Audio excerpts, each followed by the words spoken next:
हाँ, जो आज फसल बीमा योजना में जो क्रॉप शामिल है सभी के नया सीड एक्ट आने वाला है, तो उसका प्रारूप कैसा है? अभी चर्चा चल रही है, उसको सर्कुलेट हम कर रहे हैं और सर्कुलेट करने के बाद लोगों से सुझाव भी मांगेंगे, उसके बाद फाइनल करेंगे।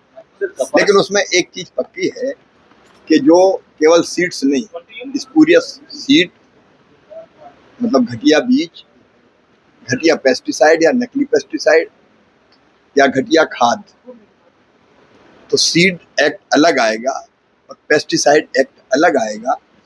इनमें अभी 1968 का जो बना हुआ था, 1968 में एक्ट बना था, वो लागू है।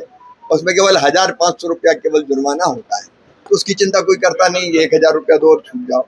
अब इसमें कड़े प्रावधान किए जाएंगे, उस पर विचार चल रहा है, उसको हम सर्कुलेट भी कर रहे हैं। सर, जीएमआर के किसानों को संकट है, सिर्फ महाराष्ट्र ने इस बार ऐप लाया, केवल 5 लाख किसानों ने रजिस्टर किया एमएसपी के लिए, और नाफेड की सोयाबीन की चालू हुई 5 लाख से तो ज्यादा होने की आशा है।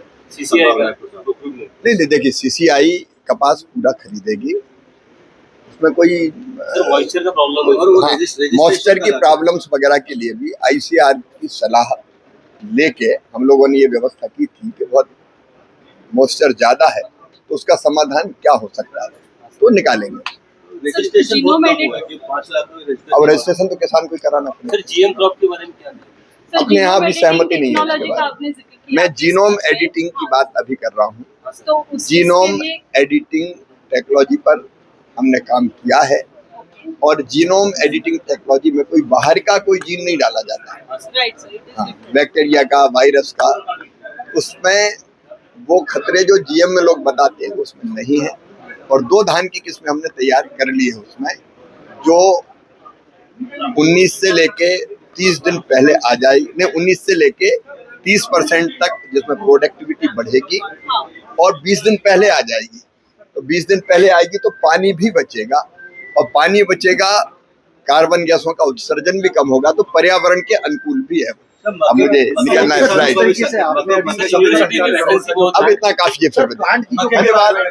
नागपुर में पानी लीन सेंटर, जैसा मैंने बताया है, नागपुर में ऑरेंज को संतरे की खेती यहाँ और आसपास व्यापक होती है।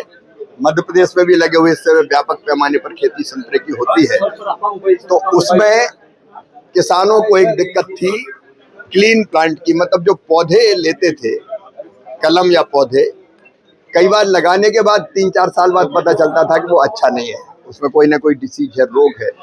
इसलिए इस बात की जरूरत थी कि यहाँ अच्छे प्लांट आए, क्लीन प्लांट आए, और अब वो क्लीन प्लांट सेंटर खोल के हम उस कमी को पूरी कर रहे हैं। लगभग 70 करोड़ रुपया इस पर खर्चा किए जाएंगे। हम क्लीन प्लांट तैयार करेंगे, प्राइवेट नर्सरीज को भी इसमें हम उनके साथ भी बातचीत करके उनको भी टाई अप करेंगे और क्लीन प्लांट किसानों को उपलब्ध कराएंगे।